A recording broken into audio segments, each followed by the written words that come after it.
The first sensation was not sound, but impact.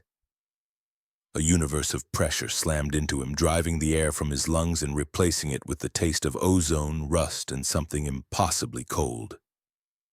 King's eyes snapped open. He was not in his apartment. The soft glow of his gaming monitor was gone, replaced by a bruised, weeping sky of chemical purple and ochre. He was lying face down in a river of gray-brown mud, slick with effluent and crimson stains. The ground beneath him did not just tremble, it heaved, a constant sickening drumbeat that vibrated through his teeth and into his skull. He pushed himself up, his designer shirt and jeans instantly saturated with the filth. His hands were shaking, not just from the cold, but from a profound existential dislocation.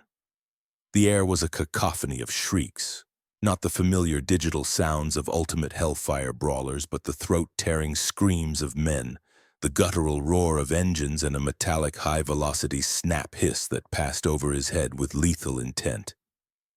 He was in a trench, a vast, sprawling ditch carved into a landscape of shattered rock and twisted metal skeletons.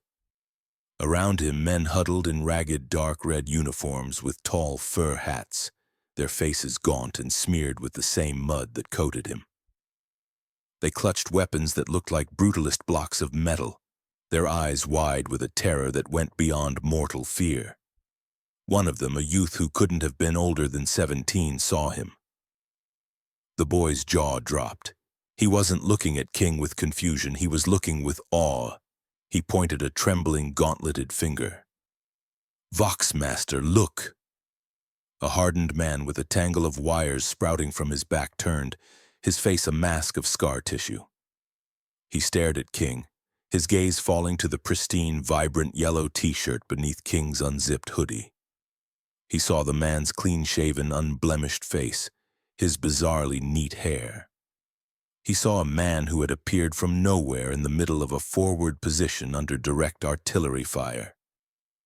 "Throne of Terra," the Voxmaster whispered, his voice cracking over the din. Then it started. King's mind, finally catching up to the sensory horror, did the only thing it knew how to do. It panicked. His heart, that infamous, treacherous organ, began its terrible rhythm. Doki. Doki. Doki. The sound, amplified by his terror, was a subsonic vibration. It was the sound of a colossal engine idling, a promise of apocalyptic power. The guardsmen felt it in their chests. The Voxmaster staggered back, his hand flying to the Vox handset. "Commissar, we have something in Trench Red 9. The air, it thrums." The very mud at King's feet seemed to vibrate with the percussive terror of his heartbeat. The King engine had arrived in the 41st Millennium. The soldiers around him didn't hear fear. They heard power. They heard the righteous fury of a war god. A tall figure in a long black coat and a stark, peaked cap strode through the trench, mud splashing at his immaculate boots. He leveled a pistol at a retreating guardsman, executing him with a casual flick of the wrist before turning his attention to the source of the Vox call. This was Commissar Covenant. He saw King standing frozen, his eyes wide, the thrumming engine of his heart rattling the very air. Covenant, a man built on faith and fear, saw an angel or a demon. Given the green tide charging their position, he'd take either. "You!" Covenant barked, his voice cutting through the noise. "What are you?" King flinched, opening his mouth. Nothing came out but a dry squeak. The ground shook as a shell landed nearby, showering them in filth. King didn't even duck. He was paralyzed, his mind utterly broken. The Commissar, Covenant, didn't wait for an answer.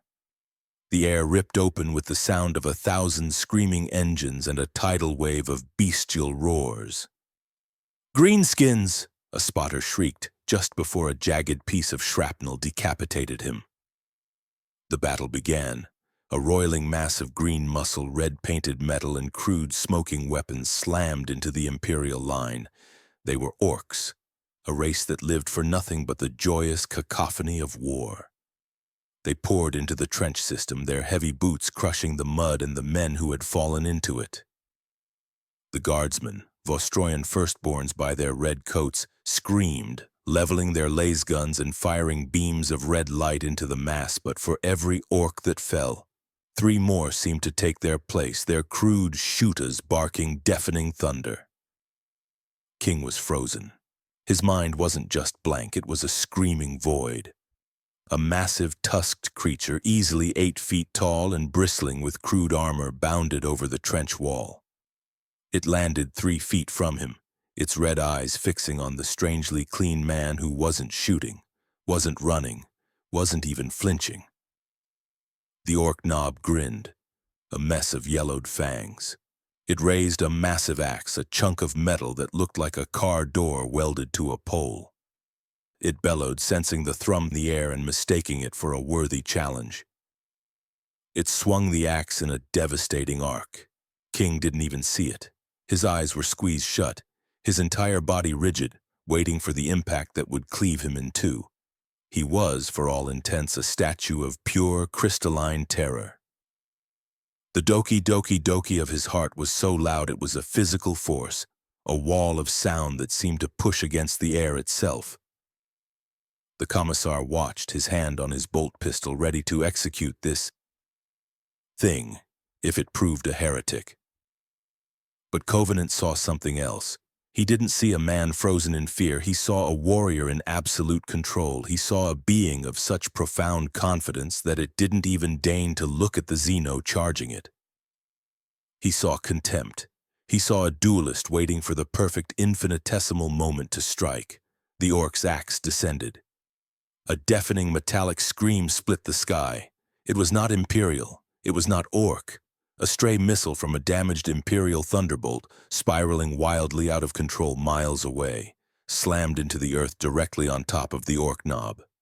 The resulting explosion was catastrophic. The shockwave picked King up and threw him backward, slamming him into the trench wall, where he slid down into the mud, his ears ringing, his vision swimming with black spots. He was miraculously unharmed, shielded by the sheer bulk of the orc that had been vaporized in front of him. When the smoke cleared, the guardsmen still fighting in that trench section stared. Where the massive orc had been, there was only a smoking metal-lined crater. And sitting in the mud, covered in grime and orc blood, was King. He was breathing, heavily, his entire body shaking, but he was alive. To the guardsmen, it looked as if the stranger had simply willed the Xeno to oblivion.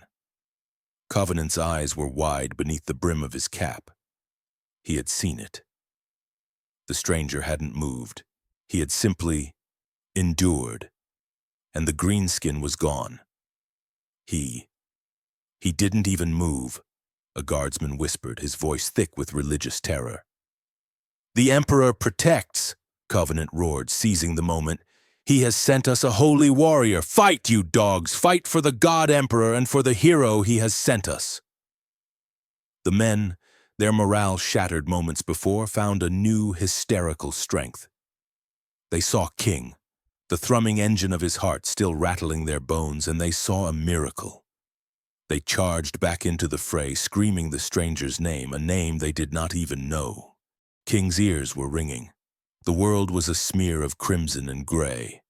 He tried to stand, but his legs were jelly. His mind, desperately trying to categorize the horror, could only latch onto one thought. This isn't a game. There's no tutorial. There's no restart. The adrenaline that had frozen him was now making him sick, his stomach churning. He heard the men screaming, but it wasn't just terror anymore. It was a righteous, fanatical howl. They were chanting, a single monosyllabic word he couldn't make out, using it as a war cry as they fired their glowing red rifles into the green tide. The commissar, Covenant, was at his side in an instant. His face was a mask of ecstatic zeal. He grabbed King by the arm, his grip like a steel clamp, and hauled him to his feet. "Stand, Holy One, stand and let them see the Emperor's judgment." King stumbled, his designer sneakers finding no purchase in the sucking mud. He was being propelled forward into the thick of the fight. The wave of orcs was faltering, stunned by the sudden, zealous countercharge of men they had assumed were broken. But the orcs' shock was momentary. A new sound shattered the din, a rhythmic hydraulic clang that shook the earth more violently than King's heart. A machine of pure, nightmarish scrap metal lurched into view. It was a bipedal walker, easily 20 feet tall, its chassis a haphazard collection of welded plates, its cockpit a crude iron maw. One arm ended in a set of massive rotating saws dripping with gore, and the other was a battery of rattling cannons. A deaf dread. It swiveled, its red optical lens landing on the cluster of guardsmen. It saw the one man in their center who wore no armor, whose face was not covered in grime. It saw the man from whom the challenging thrum was emanating. It registered a threat. The cannons whined as they spun up, aiming directly at King.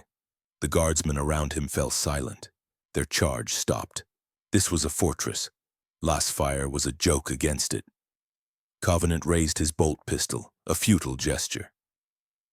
King stared at the walking avatar of death. This was it. The missile was a fluke.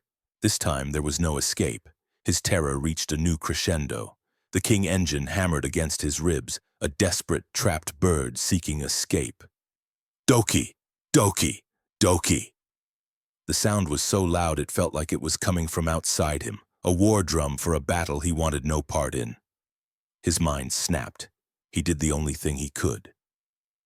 He raised a trembling hand, palm out, a weak, pathetic gesture that begged stop. Please, no more. He was surrendering to a beast of metal that didn't understand the concept. But the guardsmen didn't see surrender. They saw defiance. He challenges it, the young Voxmaster shrieked, his voice breaking with adoration. The saint holds back the iron beast. The deaf dread fired. A storm of shells and tracers ripped through the air. King squeezed his eyes shut. This was the end. But the end did not come. Instead, a new sound, a rising, mournful shriek, tore the sky apart. Miles away in a fortified position, an Imperial Basilisk crew, given a set of blind coordinates and a prayer, had just fired their Earthshaker cannon. The shell, weighing hundreds of pounds, descended not on the dread but on the earth in front of it. The impact was apocalyptic. The shell struck the already unstable, waterlogged lip of the trench. The ground liquefied. A colossal wave of mud, rock, and the shattered bodies of the dead erupted upwards and forwards. It slammed into the deaf dread's legs with the force of a tectonic plate. The machine, built for brutality but not stability, stumbled. Its volley of fire went high, screaming harmlessly into the weeping sky. The dread toppled, crashing face first into the mudslick, its cannons and saws buried, its legs kicking uselessly at the air like an overturned beetle. It was not destroyed, but it was neutralized, drowned in the very earth it sought to conquer. A profound silence fell, broken only by the doki of King's heart and the muffled grinding of the trapped machine. King opened his eyes. His hand was still raised. The monster was defeated. He stared, his jaw slack, his mind a howling void. He had done it. Again. Commissar Covenant stared at the buried dread. He stared at the man's trembling, outstretched hand. The certainty in his eyes was absolute, cold and terrifying.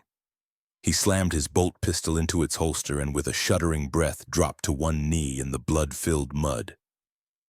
Holy One, Covenant whispered, his voice cracking. The surviving Vostroyans, seeing their iron-willed commissar kneel, were struck by a wave of collective, hysterical awe. One by one they fell to their knees, bowing their heads to the man in the strange yellow t-shirt. They were surrounded by death, but they were in the presence of a god.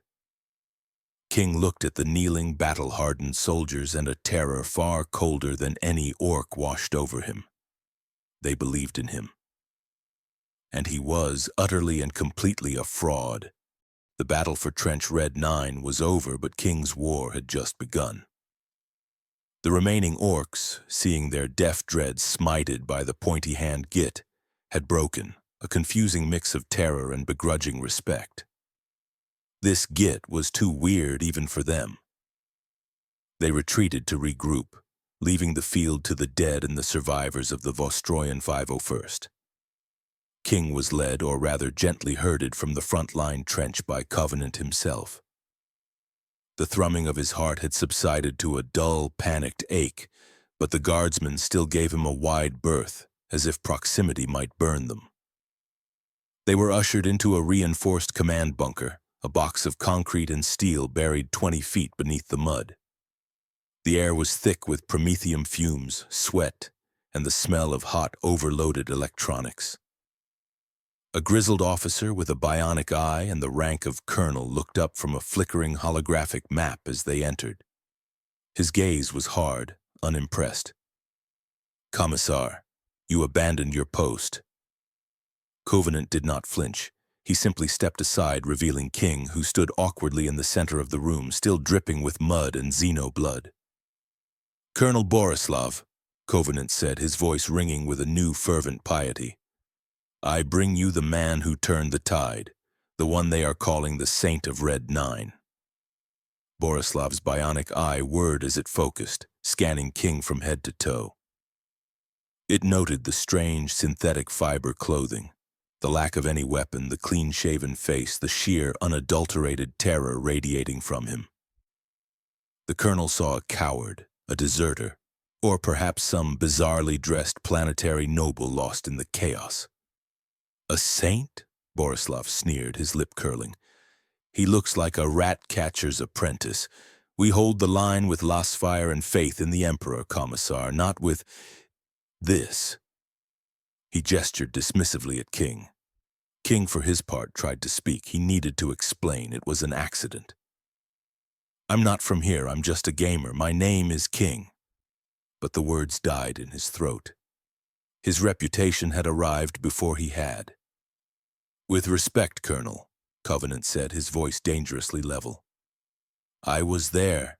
The men were broken. The line was gone. This man," he pointed to King, "appeared in our midst as if delivered by the Emperor's own hand. The King engine." "The what?" Borislav interrupted, his eyebrow raising. "A sound, sir. A holy thrumming. The sound of a war god's heart. He faced a knob leader, and a missile from a clear sky obliterated the beast. He raised his hand," Covenant demonstrated the gesture, "and an earth-shaker shell, blind-fired from leagues away, buried a deaf dread. He did not fire a shot. He did not flinch. He simply willed it so." The colonel stared at Covenant, searching for madness, and found only terrifying sincerity. The bunker's heavy blast door hissed open, and the young Voxmaster from the trench, the boy who had first seen King, stumbled in. He was pale, his eyes wide. "Sir, Commissar, the men, they're painting his mark on their armor." "His mark?" Borislav barked. The Voxmaster nodded, holding up a data slate. He had scrawled a crude symbol on it, a stylized three-pronged crown. He wears it on his person, sir. On his chest plate." King looked down. The Voxmaster was pointing at the logo on his T-shirt, the insignia for his favorite fighting game. They thought it was his holy sigil. Colonel Borislav's organic eye twitched. He looked from the crude drawing of the crown to King's T-shirt, then back to the fanatical gleam in Covenant's eyes. He was a practical man, a career soldier from a world of ice and tradition. He believed in chain of command, artillery saturation, and the divine right of the Emperor. He did not believe in vagrants performing miracles in mud-filled trenches. "That," Borislav said slowly, pointing at King's shirt, "is a laundry mark, or perhaps the sigil of some gutter cult. You are entertaining mass hysteria, Commissar. The men are battlefield-addled. They saw a lucky shot, and now they seek a totem." He turned his cold gaze back to King. "Speak, man. What is your regiment? Your rank, your name. King's throat was sandpaper. All eyes were on him. The colonel's cold logic was a relief, but the commissar's burning faith was terrifying. He was trapped between a man who wanted to execute him for being a fraud and a man who wanted to worship him for being a god. The pressure was immense, and as the pressure built, his heart answered. Doki. Doki. Doki. The sound which had receded returned with a vengeance in the confines of the bunker. The air pressure seemed to drop. The flickering lumen globes overhead pulsed in time with the subsonic thrum. The Voxmaster gasped and took a step back. Covenant's hand went to the Aquila on his chest, a look of profound vindication on his face. He answers you, Colonel, Covenant whispered. The King engine sounds. He is angered by your doubt. Borislav's sneer faltered. He could feel it. It was not a sound. It was a physical vibration rattling the data slates on his desk, buzzing in his bionic eye.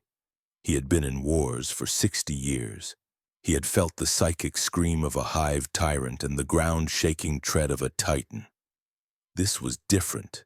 It felt like a generator the size of a mountain was idling just beneath their feet. He stared at King, who was pale, sweating, and visibly trembling. Was this terror? Or was it power barely contained? My name, King finally choked out, his voice a hoarse whisper. It's King. Covenant's breath hissed between his teeth.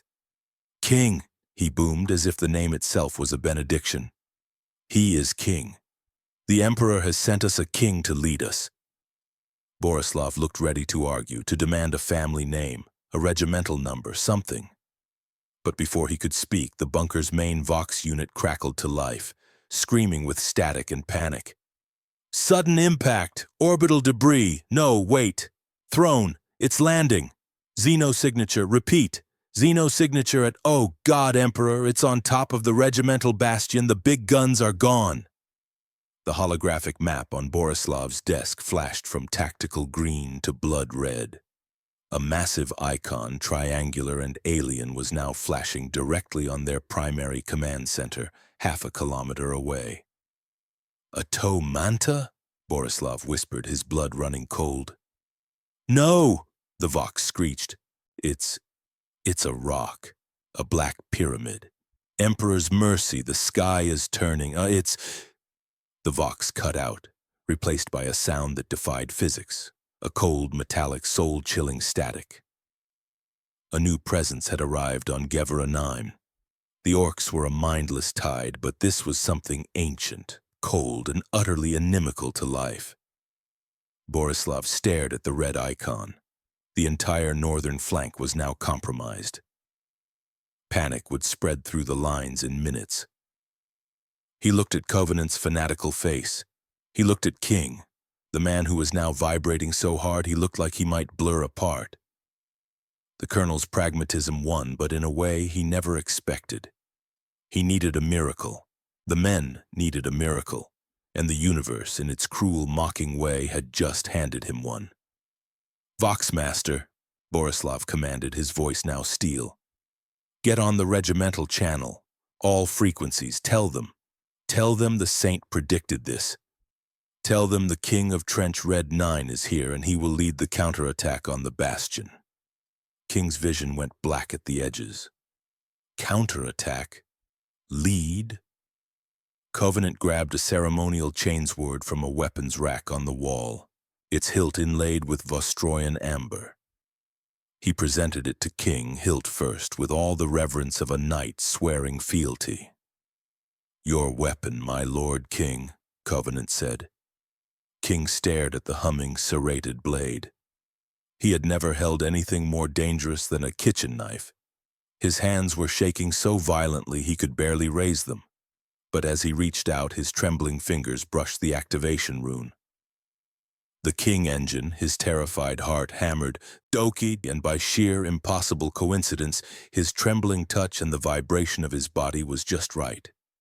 The chainsword, sensing the grip, roared to life, its teeth screaming, its motor thrumming in perfect, terrifying harmony with his heartbeat.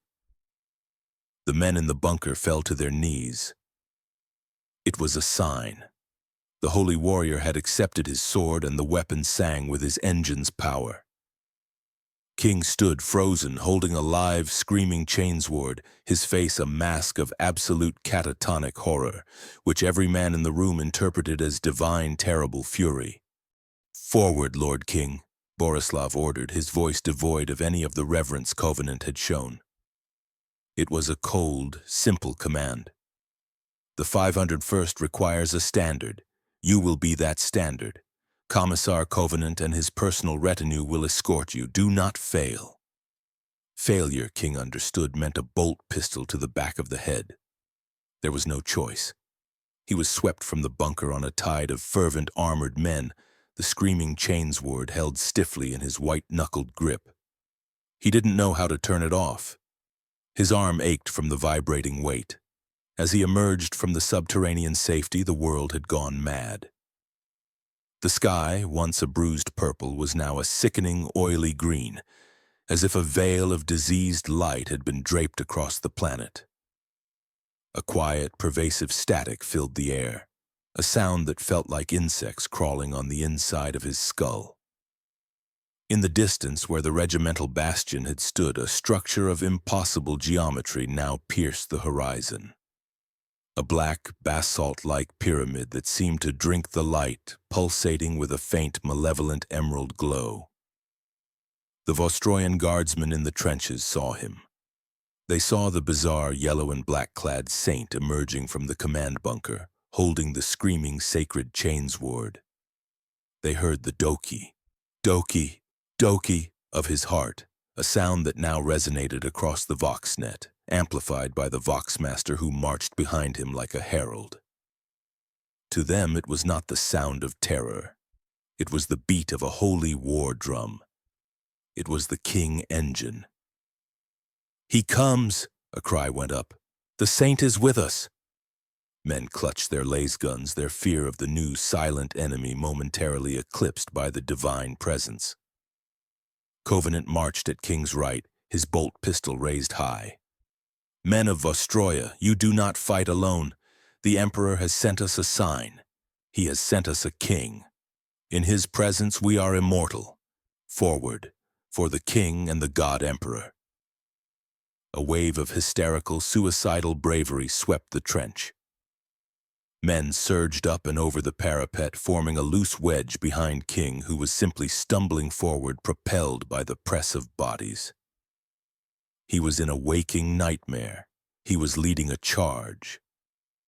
The ground was a hellscape of craters and twisted metal. They were advancing on the bastion, now a silhouette of alien dread. Then they appeared. They emerged from the green-tinged shadows with no sound.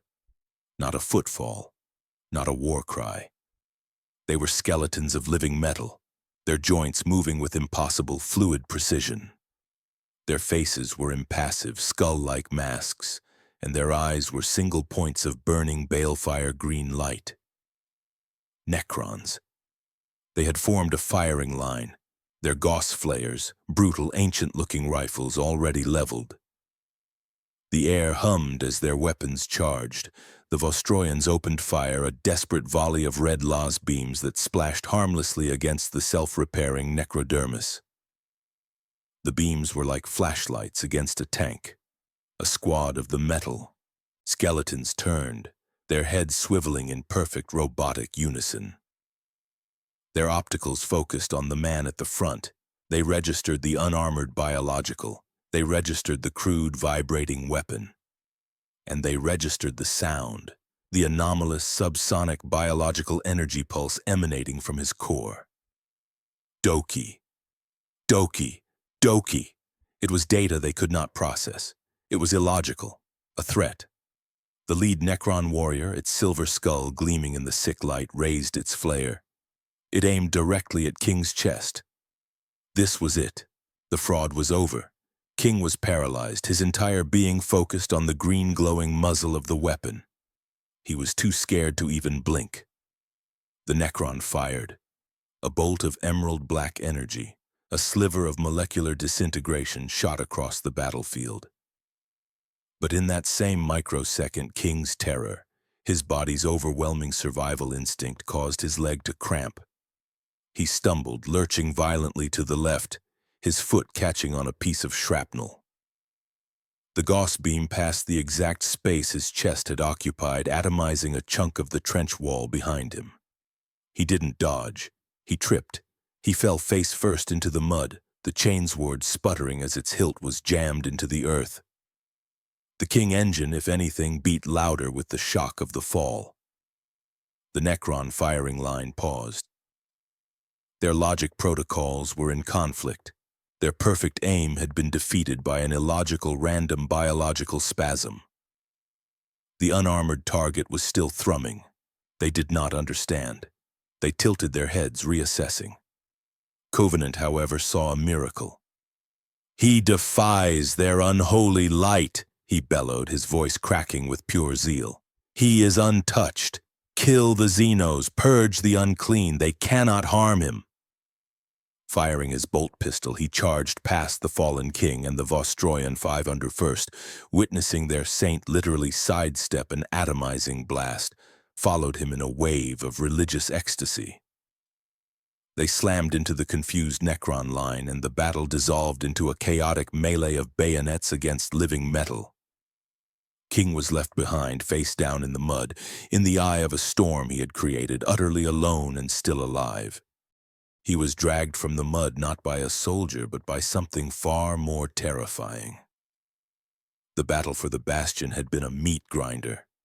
Covenant and his zealots, fueled by the miracle they had witnessed, had actually managed to push the Necron phalanx back, buying time for the Imperial artillery to finally find its range. The Vostroyans had paid for every foot of ground in blood, but the Necrons, faced with a foe that had seemingly broken their logic, had made a tactical retreat, teleporting back to their pyramid, their monolith, to recalculate. The victory was declared, and its architect, Saint King, was retrieved. King was brought before a figure who made Commissar Covenant look like a calming presence. She had arrived in a sleek black gunship that landed without a sound. She was tall, clad in immaculate black power armor, and her face was a porcelain mask of cold, analytical beauty.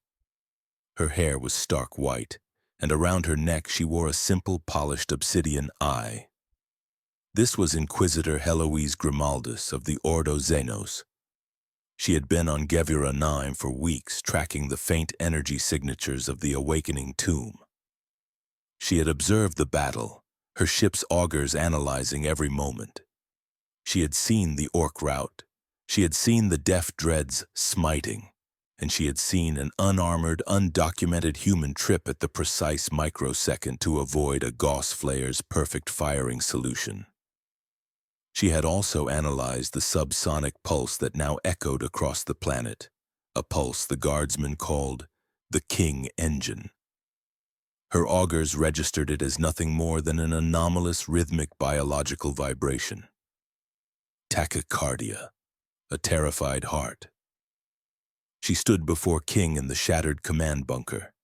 Colonel Borislav now standing stiffly at attention, his pragmatism replaced by a healthy fear of the Inquisition.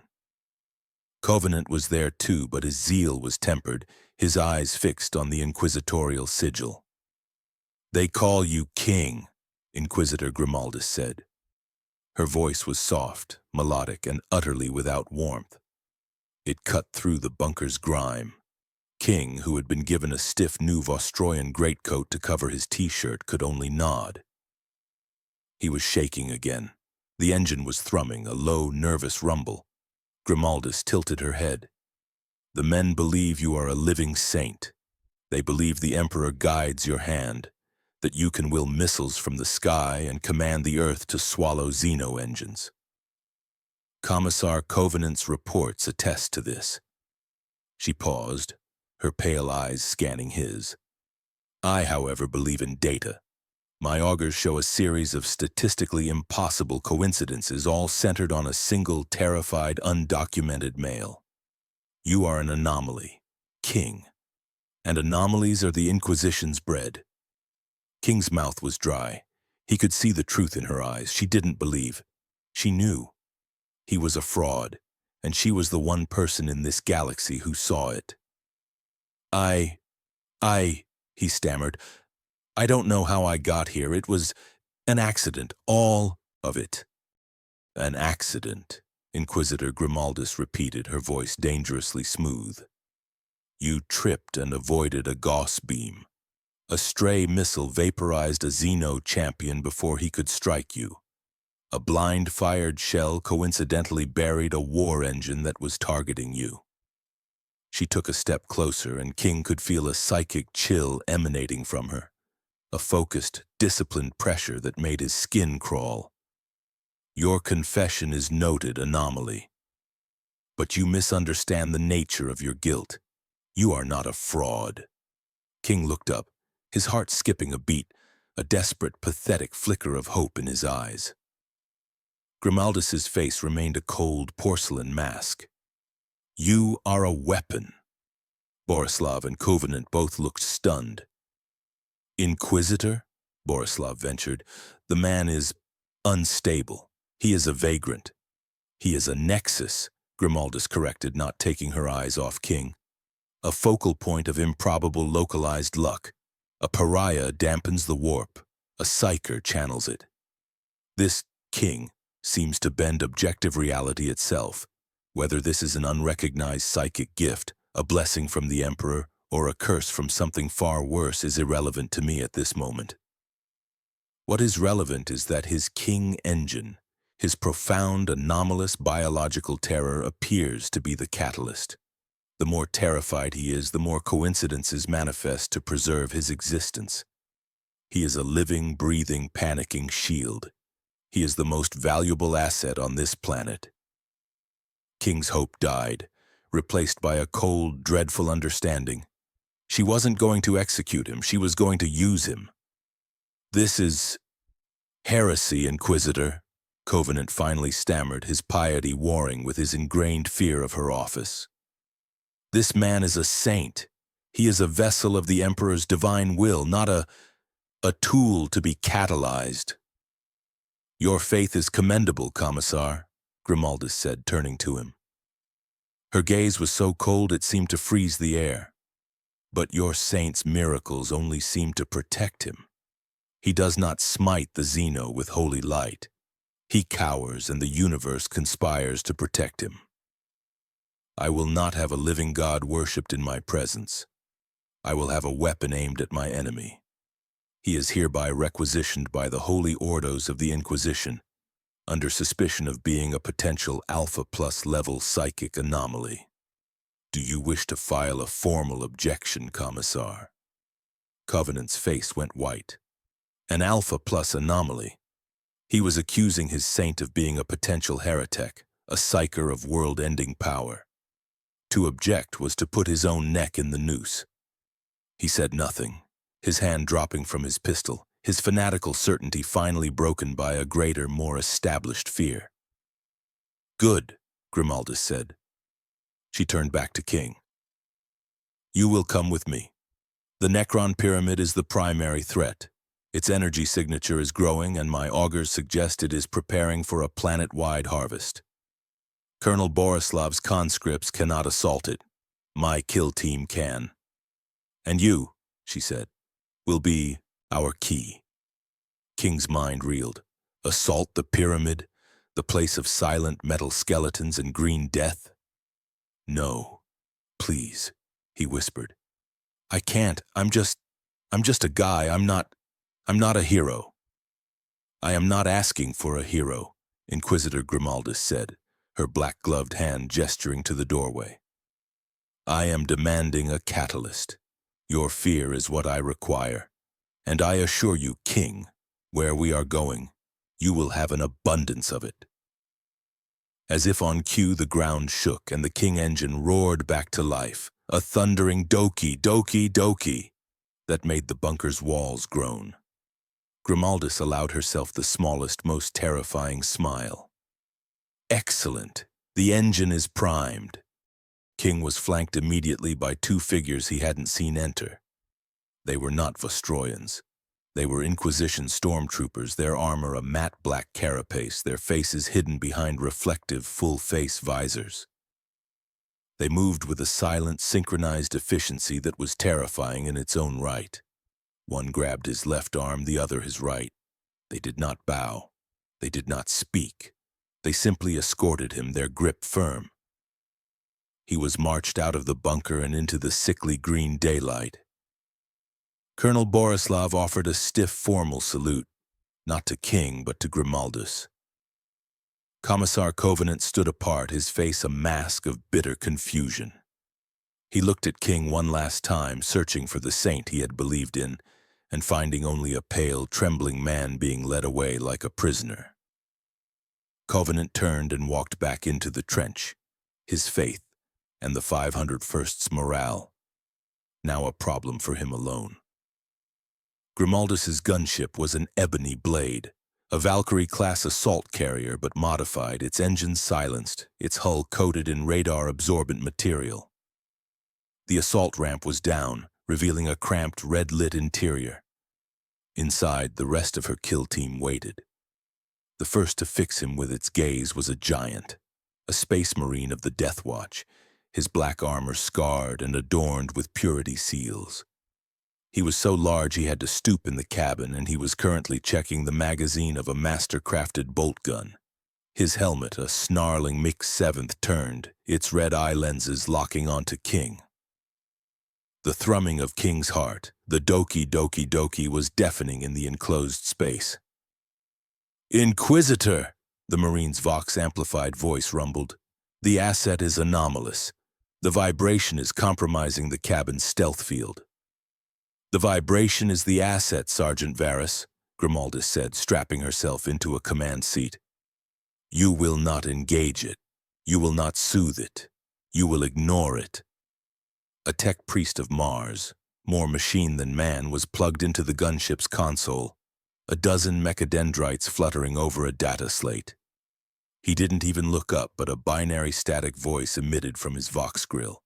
"Assertion. Biological's rhythmic pulse is 89% correlation with standard terror response. Hypothesis. Inquisitor intends to use the anomaly's emotional state as a probability sink. Fascinating. And heretical." "Your notation is logged, Magos," Grimaldus said flatly. The stormtroopers strapped King into a hard-backed crash seat. He was locked in. The ramp hissed shut, sealing them in red-tinged darkness, the only sound the thrum-thrum-thrum of his heart and the whine of the engines. This was the gilded cage. He was no longer a saint. He was a piece of equipment. He was the rabbit, and they were taking him to the wolves, expecting him to be afraid. His terror was no longer a side effect. It was the entire purpose of the mission. The realization offered no comfort, only a new, deeper layer of horror. The gunship banked sharply, and he felt the sickening lurch of acceleration. Through a small, armored viewport, he saw the mud of Gevera Nime fall away, and the massive, light-devouring pyramid of the Necrons loom. "We are on final approach," Inquisitor Grimaldus's voice crackled over the internal Vox, calm and precise. "The monolith is active. Its defenses are strange. They seem to be focused on probability fields." "Magos?" "Correct, Inquisitor," the tech priest's static replied. "They are projecting a field of improbability. Our missiles will miss, our guns will jam. A perfect defense." "A perfect defense," Grimaldus repeated, "against a perfect offense." Her helmeted gaze turned to King, the red light glinting off her porcelain mask. "Sergeant, open the rear ramp. Let our asset see." The ramp began to lower. King's eyes widened in sheer panic. "No, no, please, close it." "We need the engine at full power, Lord King," she said, the title a complete mockery. "Look upon your foe and fear." The ramp locked open. The gunship hovered, and King was given an unobstructed view of the Necron monolith. It was a kilometer-high structure of impossible angles, and from its peak a beam of green energy was lancing into the sick sky, spreading its influence. And guarding the entrance where they were headed was not a phalanx of shadow and green lightning. It was worse. It was a phalanx of Necron Lichguard, their tall metal bodies bearing massive glowing green shields. But in their center, floating just above the ground, was a being of pure ancient malice. A Necron overlord, its metallic form draped in a tattered cloak of living metal, its one cyclopean eye burning with cold ancient intelligence. It held a staff that crackled with green lightning. It looked up, saw the gunship, and with a lazy flick of its wrist pointed its staff at them. A beam of contained green-black energy shot towards them, a death ray of impossible power. King screamed. The King engine exploded. It was a physical blow that slammed everyone in the cabin, a shockwave of pure, unadulterated, reality-bending terror. In that exact instant, a flight of orc-piloted Daka jets, drawn by the noise, streaked across the sky, wildly firing at nothing. One of their missiles, painted with a crude shark's mouth, impacted the Necron Overlord's energy beam, detonating in a catastrophic mid-air explosion.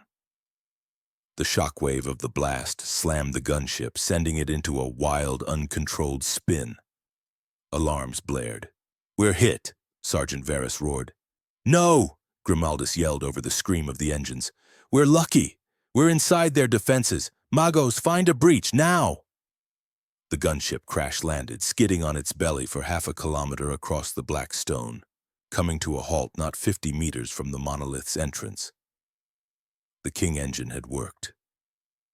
It had used the only other Xenos on the planet as a shield. It had turned a 1 in a trillion shot into a certainty. They were alive, and they were at the heart of the tomb. The alarms were a single piercing shriek inside the cabin. Red lights strobed over the occupants, painting them in blood. King was hyperventilating, his chest aching from the force of the King engine, which hammered against his ribs like a death knell. "Ramp is compromised," Sergeant Varys's vox boomed. He unstrapped, his massive form filling the cabin, and planted his magnetic boots on the floor. With a roar, he kicked the assault ramp, the impact shearing the damaged locking mechanism. The ramp fell away, slamming onto the black stone of the monolith's causeway. Outside, the air was cold and dead. The Necron Overlord was advancing, its Lichguard forming a perfect glittering shield wall around it. It had seen the crash. It was coming to finish the job. "Asset is locked!" one of the stormtroopers yelled, pulling a cutting tool. He sliced through King's restraints, hauling him to his feet. King's legs buckled, and he would have fallen if the trooper hadn't held him up. "Forward!" Grimaldus commanded, her voice utterly calm as she stepped out onto the causeway, her bolt pistol already firing. "Varus! Suppression! Magos, find the entrance! Asset with me!" She grabbed King by the collar of his new Vostroyan greatcoat and threw him out of the wreck. He stumbled, falling to his knees on the alien geometry of the ground. He looked up and saw the Necron Overlord, its single baleful eye fixed on him. It saw the source of the illogical probability sink. It saw him. It raised its crackling war scythe.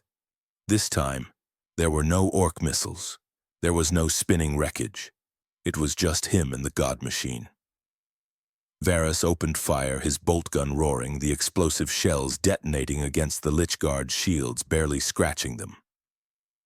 "Inquisitor, the primary entrance is sealed," the Magos' binary squawked.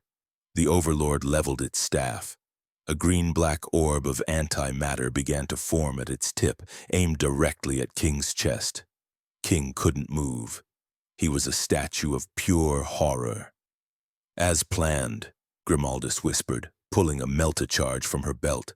She didn't look at the Overlord. She looked at King. "Fear it, King. Fear it more." The Overlord fired. King screamed, shutting his eyes. Boom! A deafening metallic crunch. He felt heat, but no pain. He opened his eyes. A 3-ton piece of the gunship's port engine, torn off in the crash, had chosen that exact fraction of a second to finally fall from the sky. It had landed directly between King and the Overlord, a smoking impromptu barricade. The antimatter blast struck the engine block and detonated prematurely, the resulting shockwave throwing everyone to the ground. The Lichguard shields flickered, their bearers momentarily stunned by the sheer, perfect randomness of the event. The Overlord paused, its head tilting, its logic engine screaming at the impossibility. The explosion had also blasted a new, jagged hole in the side of the monolith itself. Grimaldis was already on her feet. "There! The breach! Magos, lead the way! Varus, rear guard!" She grabbed King again, dragging him toward the darkness. "It works," she breathed, a terrifying, triumphant hiss. "The universe bends for your cowardice." They plunged into the darkness. The contrast from the green-lit exterior was absolute. King was running, half dragged by the inquisitorial stormtrooper, his feet slipping on floors that felt like polished glass. The air was not just cold, it was dead. It was a perfect sterile vacuum of sound, disturbed only by the clank of Varus's power armor and King's own ragged, panicked breathing. The King engine was a frantic drum in the oppressive silence. "Magos, where are we?" Grimaldis's voice was a sharp whisper. The tech priest, his red robes a bloody smear in the dark, had already plugged a mechadendrite into the wall. The wall itself seemed to shiver at his touch, the black stone flowing like liquid for a moment before solidifying. "The architecture is non-Euclidean, Inquisitor," the Magos's binary crackled. "The internal dimensions do not match the external. We are in a transitional causeway, a tesseract labyrinth. The pathways, they are shifting." As if to punctuate his statement, the corridor behind them closed. Not with a door, but with the walls themselves seamlessly folding into one another, sealing off their retreat with a faint sighing sound. There was no going back. The way forward was a hallway of impossible length, lit by faint pulsing green glyphs that seemed to follow them. Sergeant Varus took the lead, his bolt gun's tactical light cutting a weak cone into the oppressive gloom. "I do not like this," the Space Marine rumbled. "This place is not just a fortress, it is a tomb. And it is awake." "It is a machine, Sergeant," Grimaldis corrected, her own pistol raised. "And a machine can be broken. Magos, find the central core. We must sever its connection to the planetary matrix." "I am attempting," the Magos replied.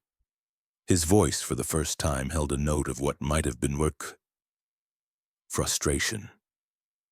"The logic is alien. It operates on principles that defy our understanding of cogitation. It thinks in dimensions." King, meanwhile, was experiencing a new kind of terror. The orcs had been a visceral, screaming threat. This was a cold, intellectual, crushing dread.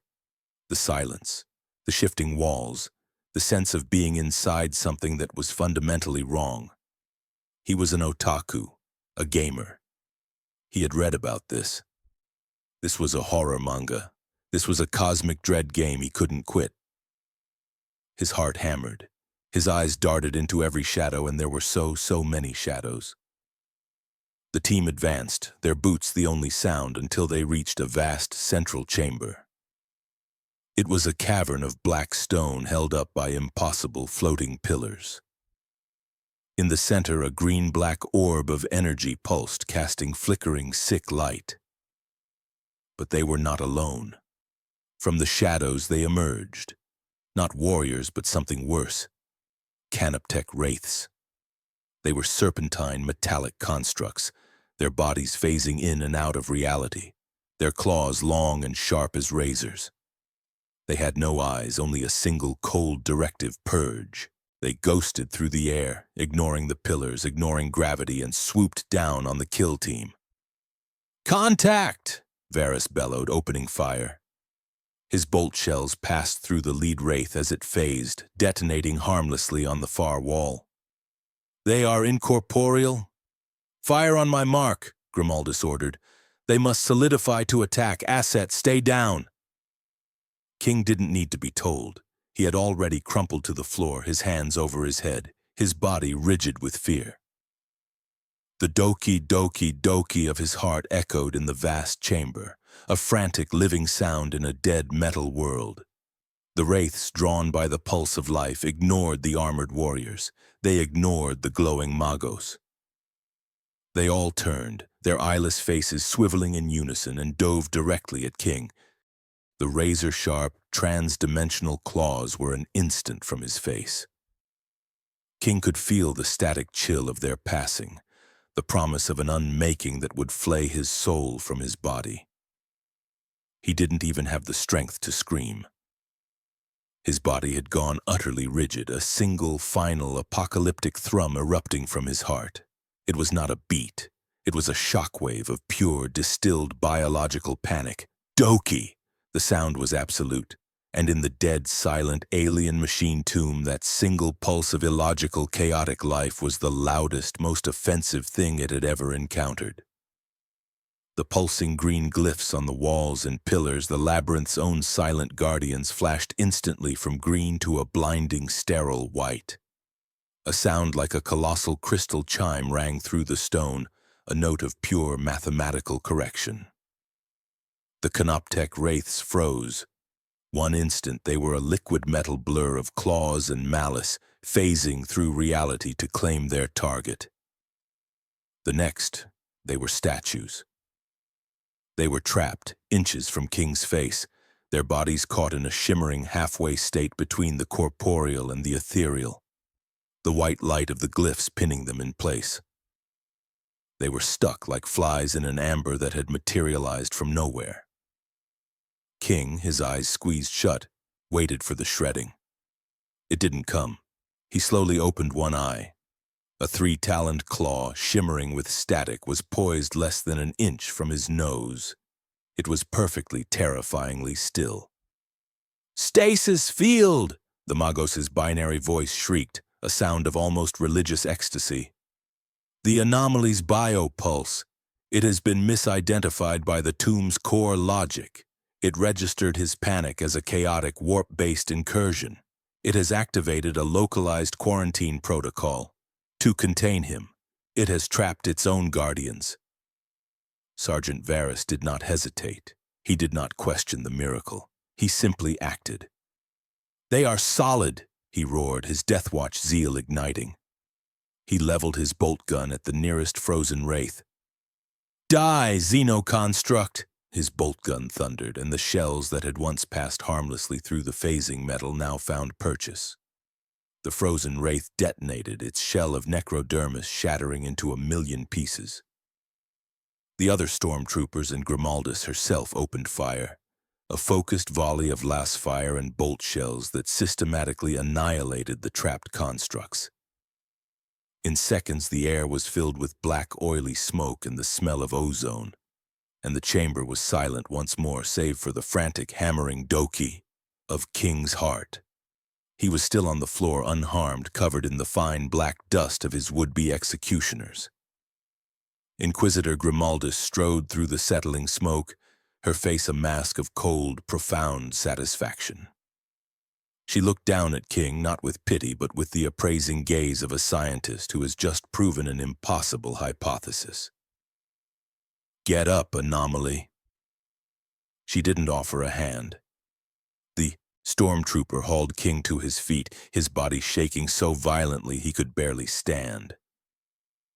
I, he wept, his mind completely broken. "I want to go home, please. I just want to go home." "Home is a luxury this universe does not afford," Grimaldus said, her voice like ice. She gestured with her bolt pistol toward the massive, pulsing green-black orb that dominated the center of the chamber. "The Magos was correct. Your terror is a key. This tomb fears you. It thinks you are a plague. We will use this." "Magos, that orb, is it the core?" The tech priest was practically vibrating, his mechadendrites caressing the humming walls. It is a primary logic shrine, Inquisitor. Not the main core, but a processing nexus. If we destroy it, we will cripple the monolith's defenses, but the energies, they are unshielded. Varys, plant the melta-charge, Grimaldus ordered. The giant space marine nodded, retrieving the heavy shielded explosive from his pack. He began to march toward the orb. He took 3 steps before an invisible wall of force slammed into him, throwing the 2-ton warrior back as if he were a doll. He crashed into a pillar, his armor groaning. "Kinetic shielding!"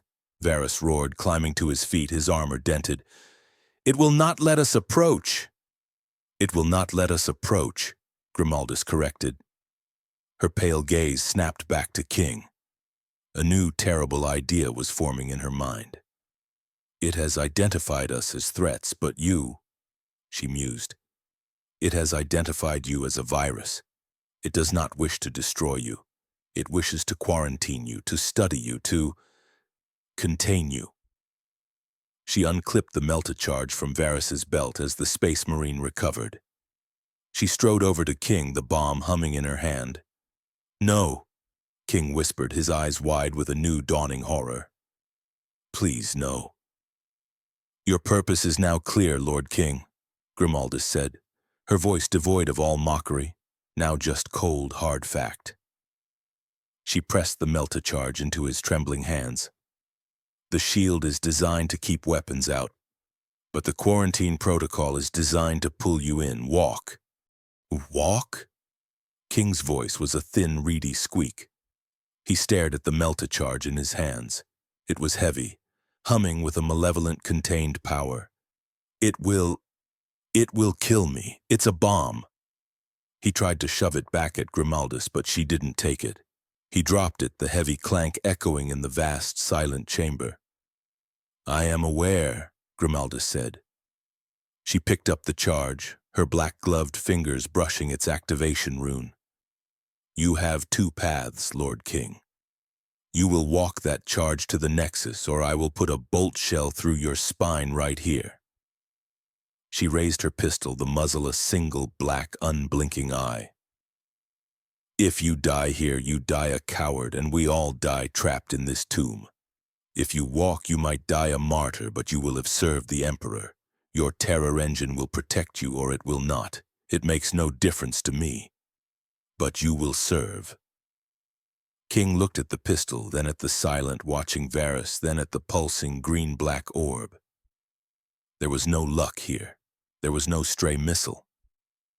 This was a choice.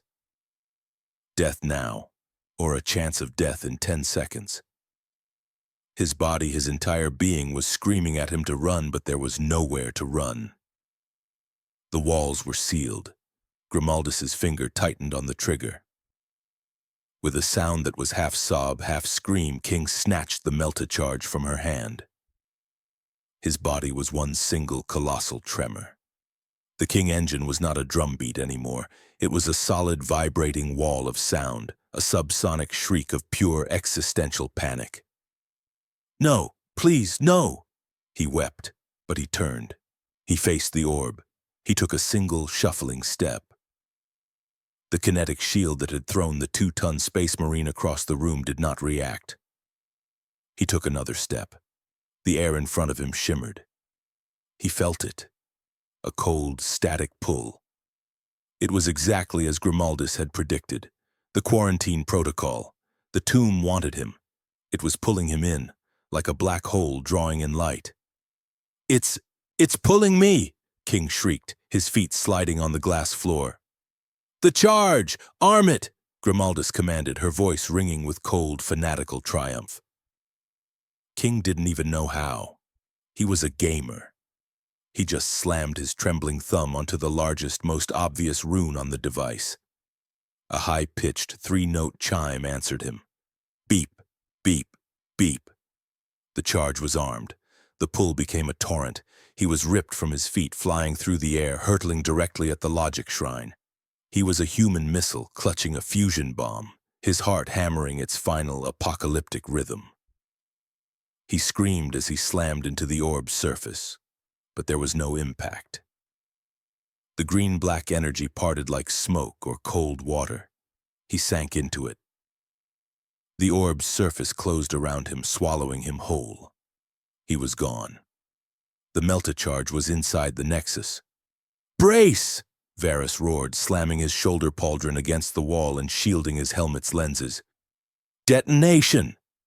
The Magos was already muttering frantic prayers to the Omnissiah.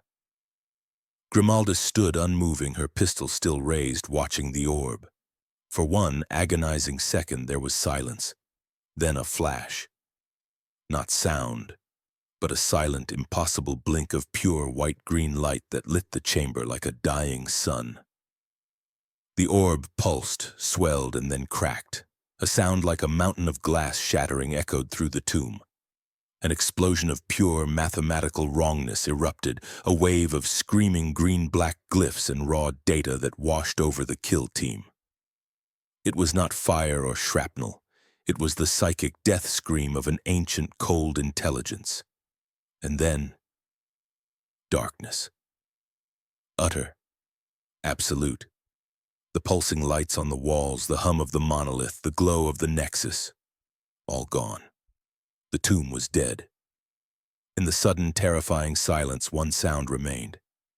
Faint, muffled, but unmistakable. Doki. Doki. Doki. Grimaldis activated the lumen strip on her helmet. The beam, white and harsh, cut through the settling black smoke. There, at the base of the now dark, cracked open husk of the logic shrine, was a smoking crater. And lying in the center of it, curled in a fetal position, was King. He was covered in a black, oily, conductive residue. His Vostroyan greatcoat was vaporized, his t-shirt was shredded. But he was, by all accounts, alive. The melta charge had detonated at point-blank range, and he had been at its epicenter. The quarantine protocol, in its final dying act, had registered the imminent chaotic detonation of the virus inside it. It had done the only logical thing it could. It performed an emergency ejection. It had wrapped him in a stasis field and spat him out, even as the fusion blast vaporized its own core from the inside out.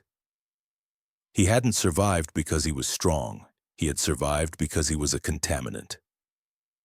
Magos, Grimaldis's voice was a sharp crack in the dark. Status.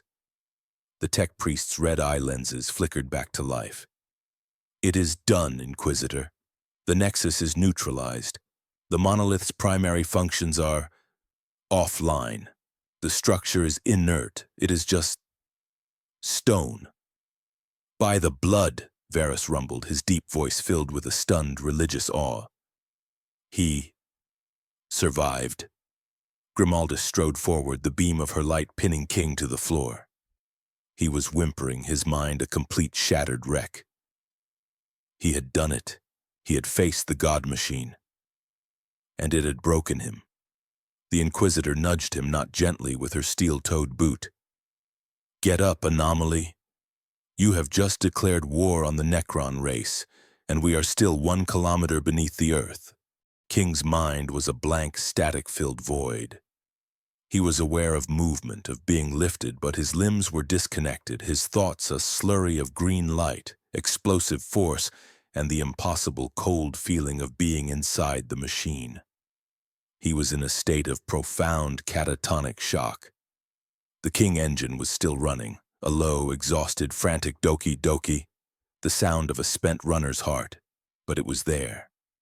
He was alive. The stormtroopers hauled him up, one on each arm. He was dead weight, his feet dragging on the glassy floor. The silence of the tomb was absolute, the air now frigid and still. The oppressive, intelligent presence was gone. The structure is destabilizing, Inquisitor. The Magos' binary voice echoed, now loud in the sudden deadness. The non-Euclidean matrices are resolving into standard failing architecture. The tomb is collapsing. Varus, take point, Grimaldis ordered. Her helmet light cut through the black smoke. Find the breach. We are leaving. The Deathwatch Marine, Varus, rose to his full towering height. The dent in his armor from the kinetic shield was massive, a concave ruin of ceramite. He looked at King, who was being dragged like a sack, his eyes wide and unseeing. The Space Marine's red eye lenses seemed to soften, his head tilting. He had just witnessed a mortal man, an unarmored weeping coward, survive a melta-charge and destroy a Necron nexus. It was a mockery of every sacrifice he had ever made, and yet it was a miracle. "By the lion's blood," he rumbled, too low for the Inquisitor to hear. He turned, his bolt gun thundering in his gauntlet, and led the way back into the shifting, darkening maze. The journey back was a nightmare of geometry. Corridors that had been flat were now pitched at insane, gravity-defying angles. Floors had fallen away into echoing black pits. The tomb was tearing itself apart, the laws of physics reasserting themselves on a structure that had defied them for 60 million years. Several times the floor beneath them simply dissolved, only for a new pathway to be revealed by a falling chunk of debris, a lucky coincidence that saved them from a kilometer-long drop. The King engine was still working, his baseline terror providing a low-level probability shield, a cascade of minor life-saving flukes. They were almost at the breach, the faint chemical purple light of the Gavura 9 sky visible through the jagged hole, when a shadow blocked it. A massive metallic figure stood silhouetted against the light. It was the Necron Overlord. It had been waiting. Its body was sparking, its cloak of living metal hanging in torn, dead tatters. Its connection to the monolith was severed, its systems running on dwindling internal reserves. But its single green-burning cyclopean eye was filled with a cold, undiluted personal hatred. It had seen its fortress, its legion, its life's work, undone by the whimpering biological vermin that now stood before it. This was no longer logic. This was revenge. The Necron Overlord raised its war scythe, a two-handed weapon of shimmering black metal and a crackling green energy blade. Its voice was a synthesized, static-laced monody, a sound of grinding tombs. "You," it stated, its single eye fixed on King. "The chaotic flaw, the equation breaker, you will be unmade." It took a step forward, its heavy metal feet crushing the stone. "Sergeant Varys, intercept!" Grimaldis commanded, opening fire with her bolt pistol. The shells sparked and ricocheted off the Overlord's ruined chassis. It didn't even flinch. Varys needed no command. With a roar that was pure primal fury, the Deathwatch Space Marine charged. "For the Lion! For the Emperor!" He slammed into the Necron Overlord like a living battering ram, his massive armored shoulder meeting the Xeno's chest. The impact would have pulverized a lesser being. The Overlord merely slid back a foot, its metal body groaning. It brought its war scythe down in an arc that defied its size. Varys met the blow with his bolt gun, using it as a parrying club. The impact sent a shockwave through the air, and Varys's bolt gun shattered into a dozen pieces, its internal mechanisms exploding. The sergeant was disarmed, his vambrace sparking from the energy discharge. The Overlord raised its scythe for a second, killing strike. "Asset! Forward!" Grimaldis shrieked, not at King, but at the stormtroopers holding him. They shoved King, who stumbled and fell, landing on his hands and knees directly in the Overlord's path.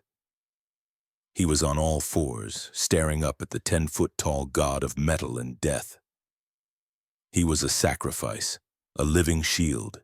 The Overlord paused. Its primary target, the source of its humiliation, was now kneeling at its feet. It ignored the charging, fist-raised Varys. It ignored the bolt fire peppering its back from Grimaldis. It turned its full, cold attention to King. It raised the war scythe high, a gesture of execution. King stared up at the burning green eye. This was it. No more lucky missiles. No more convenient stasis fields. No more falling debris. He was face to face with the monster.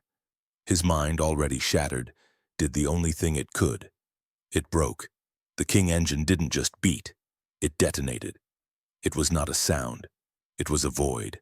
A silent subsonic plunge of pure, absolute existential horror that was so profound it sucked the probability from the air. Doki. The universe, in its infinite, cruel whimsy, bent one last time. The ground beneath the Necron Overlord, the very stone causeway that had been stable for 1,000,000 years, had been weakened by the crash, fractured by the internal explosion, and stressed by the Overlord's own weight. As it raised its arms for the final triumphant blow, that tiny infinitesimal shift in its center of gravity was the last straw. A crack echoed through the breach. The Overlord froze. Its green eye looked down. The stone beneath its feet was gone. It had collapsed not into a pit, but into one of the tomb's own shifting, non-Euclidean transport shafts that had just happened to be cycling beneath them. The Overlord, a being of ancient, incalculable power, simply fell. Its green eye widened in something that might have been surprise as it vanished into the black, its cold, synthetic curse swallowed by the dark. One second it was there, the next it was gone, falling endlessly into the tomb's dead, collapsing heart. A profound, echoing silence filled the breach. Varys skidded to a halt at the edge of the new chasm, his gauntlet clenched. The Magos let out a long burst of static. King was still on his hands and knees, whimpering, his body finally, mercifully succumbing to the blackness. He collapsed onto his side, unconscious.